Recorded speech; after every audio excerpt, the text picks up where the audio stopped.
tengo la dicha enorme de gobernar en un tiempo en que existen las benditas redes sociales. ¿Qué más le puedo pedir a la vida? Muy buenos días, amigos de las benditas redes sociales, y un saludo a todas las personas que vean este video. Pues amigos, el día de hoy nos encontramos a 17 de julio del 2023. Este fin de semana se hizo tendencia en las redes sociales un video en donde Pablo Gómez habla acerca de la Suprema Corte de Justicia de la Nación y hace referencia a que esta Suprema Corte pues forma parte de la oposición que existe actualmente en nuestro país, conformando también una parte de lo que es la corrupción en México. La verdad es que es bastante interesante todo lo que mencionó Pablo Gómez y la forma en que exhibe a los ministros de la Suprema Corte de Justicia de la Nación. Pues nomás porque tienes el puro poder de hacer lo que te da la gana. Esta es otra de las características del Estado corrupto, el presidencialismo exacerbado, despótico que vivimos durante todas las épocas en que el PRI y el PAN se la andaban ahí repartiendo. Es también expresión, en alguna medida, del Estado corrupto. También. No está separado, no es una cosa y la otra. Va todo junto. Es la forma de gobernar agarrándose de eso, del Estado corrupto. Repartiendo y repartiéndose. Robando todo lo que se puede. Grandes fortunas que se hicieron. Bueno, las privatizaciones, todo. La forma de interpretar la Constitución sigue vigente. Nosotros estamos luchando contra esa manera tan nefasta de torcerlo todo, ¿no? Dice les voy a poner un caso muy reciente, nomás como la cereza del postre.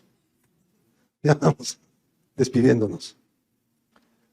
La Constitución dice que el Instituto Nacional Electoral no puede controvertir las leyes del Congreso en materia electoral. Lo dice 2 veces. Se repite. Yo siempre les decía, no le cambien eso, déjenlo todo como está, porque lo que redunda no daña. Esto no es álgebra. No es que multiplicar menos por menos da más. No, así no es.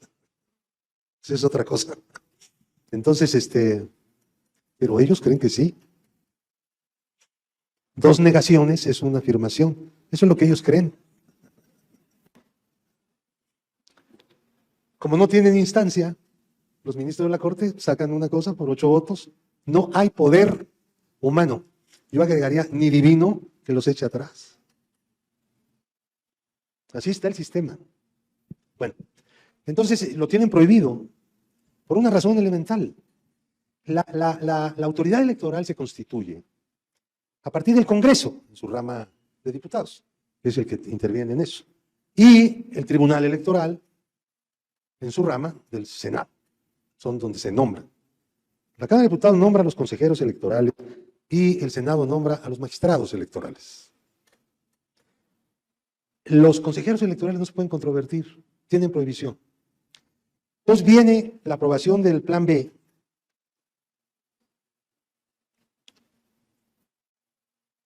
Y se presenta una controversia del INE, que no puede presentar controversia en materia electoral. Tiene prohibido. Entonces, nombran a un ministro que es el instructor, entonces es el que analiza el recurso. Lainez, un priista de toda la vida. Toda la vida, quiero decir, desde el párvulo, porque no se le conoce ninguna otra inclinación política. Entonces, admite la controversia. Y el mismo día en que la admite, contrariando la Constitución, valiéndole madre, dicta un acuerdo de suspensión de todo el decreto de reformas de 7 leyes electorales. O 6, ya ni me acuerdo, no importa cuántas. Todas las leyes electorales. Hay un decreto que las cambia en alguna medida. Todo va para afuera.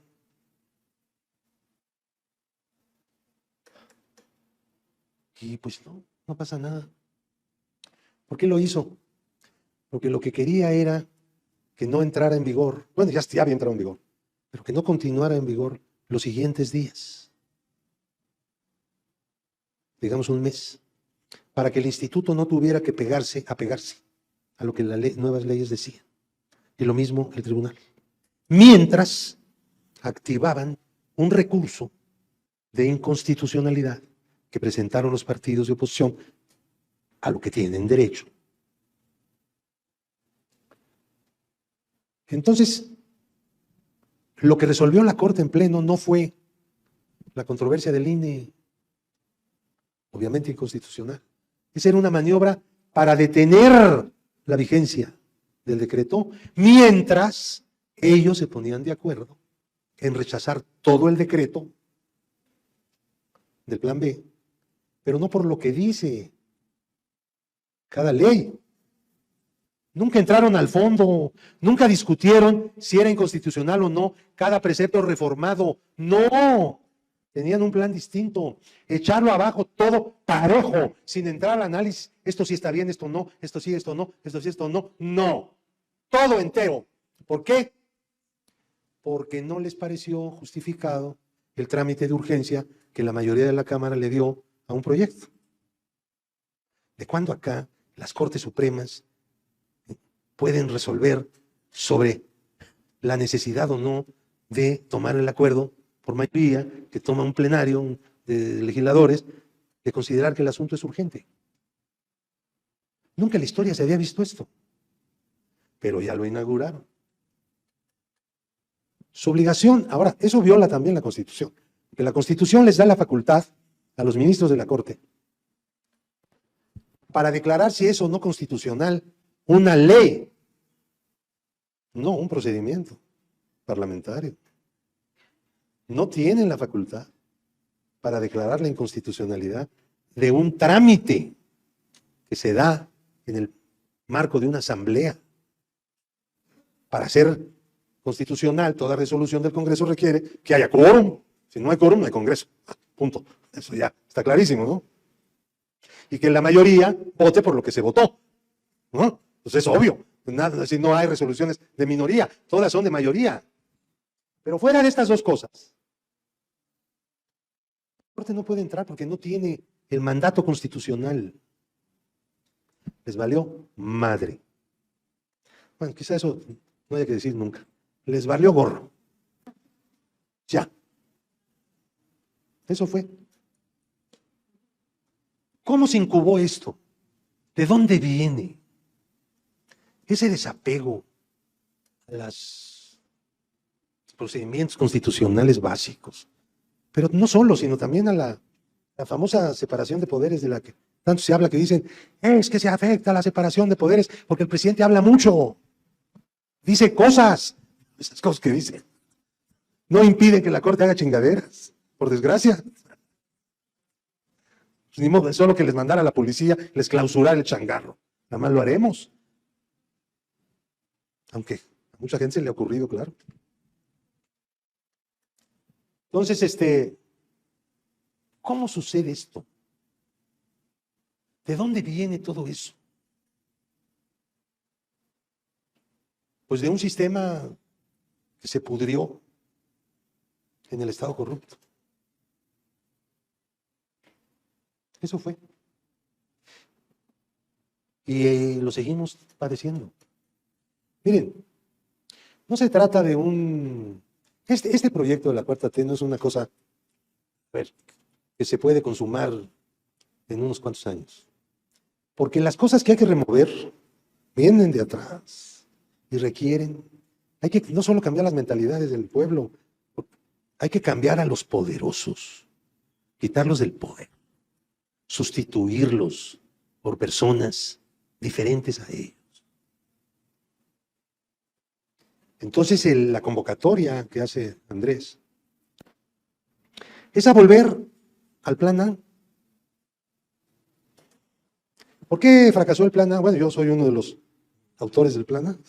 Lo presenté ahí, el presidente me llamó a la sufrida mañanera.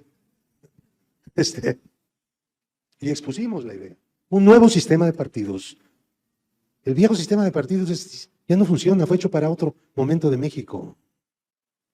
El financiamiento de los partidos no tiene por qué ser cuando no hay elecciones. Lo único que estás financiando son las burocracias que andan detrás de los presidentes de los partidos como ayudantes de quinta categoría. ¿Qué sentido tiene que el pueblo financie a esos señores? Para las elecciones sí, porque necesitas hacer un gasto que te aproxime a la gente, le puedas hablar y decirle cuál es tu propuesta, etcétera, etcétera, etcétera. Pues sí, eso tiene una función democrática, igual a los partidos entre sí, para disminuir las diferencias de peso y de fuerza de cada partido. Da más oportunidad al electorado. Y también la representación, ¿para qué queremos 200 diputadas y diputados que son nombrados por los jefes de los partidos y los reparten en 5 circunscripciones que no existen ni pueden existir? Porque el país no se divide políticamente en 5 pedazos, sino en 32 pedazos, que son las entidades federativas. Entonces vamos a representar y a elegir en las entidades y que cada quien vaya, vote por una lista, pero entonces también diga por quién de la lista vota. Para que no sea el partido el que ponga el orden de ingreso a la Cámara, sino el elector. Y el que tenga más votos, pues es el que tiene más fuerza dentro de los votantes de ese partido. Y abrir a los candidatos independientes también el acceso a la Cámara por esa vía. Pues no están en las famosas listas pluris. Entonces, bueno, tenemos más cosas que estamos en el plan A. La forma de elegir a los consejeros y magistrados. Siempre, ahora ya hemos hecho ahí unos cambios, ¿no? Que nos ha costado mucho trabajo. Pero antes de que nosotros tuviéramos mayoría, siempre se daban cuotas. A ver, el partido más grande en la Cámara se lleva a 3, se iban a nombrar 6, vamos a poner, ¿no? 3 para este, 2 para este, 1 para este, y a este no le tocó, que no. Ya, no cupo. A los más chicos, ¿no? ¿A quién representaban esos consejeros? En la mesa del Consejo Federal del Instituto Nacional, primero federal y luego nacional electoral. Pues a los partidos que los habían puesto. Una buena pregunta es cómo frenar al Poder Judicial. Porque sí se pasaron ya de la raya. Ahora, nosotros tenemos que utilizar los instrumentos legales. Y uno de los instrumentos legales es cambiar las leyes. No solamente respetar las leyes actuales, sino cambiarlas. Y para cambiar las leyes suele funcionar que la gente vote. Que vote en un determinado sentido para hacer unos determinados cambios de cierto contenido. Pablo Gómez, dentro de su discurso, utiliza palabras bastante fuertes como les vale madres y sobre todo haciendo referencia a que la Suprema Corte de Justicia conforma parte de lo que es la corrupción en nuestro país, en este sistema corrupto que actualmente impera en varias instituciones y en este caso hasta en los poderes, porque estamos hablando del Poder Judicial. Fíjense cómo son las cosas.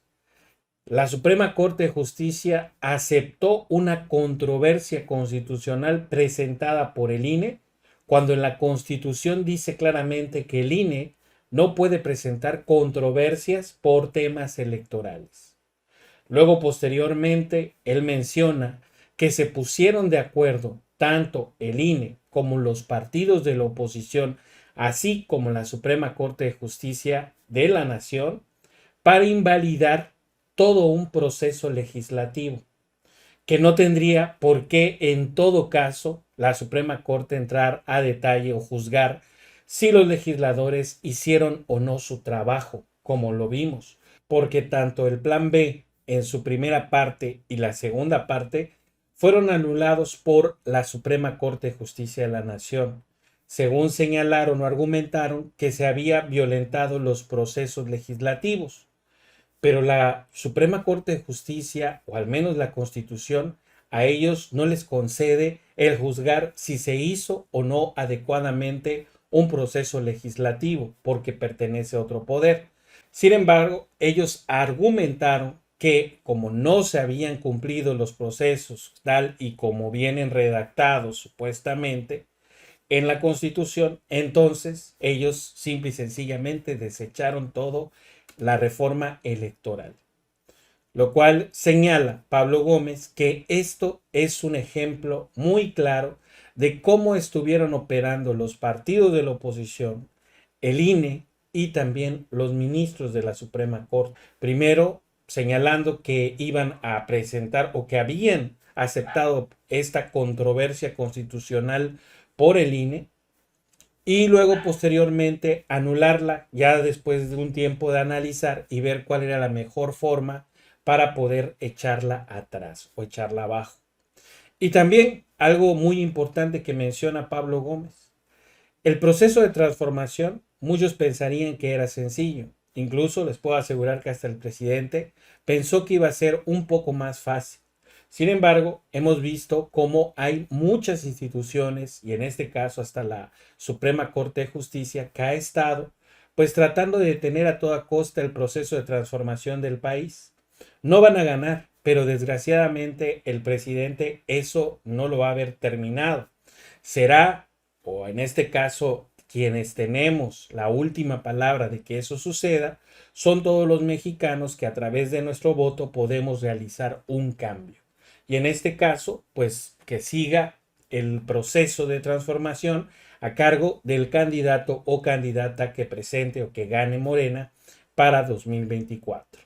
Y también hay que decirlo, se tiene que formalizar lo que es el plan C, que consiste en que la gente vote también por los legisladores de Morena.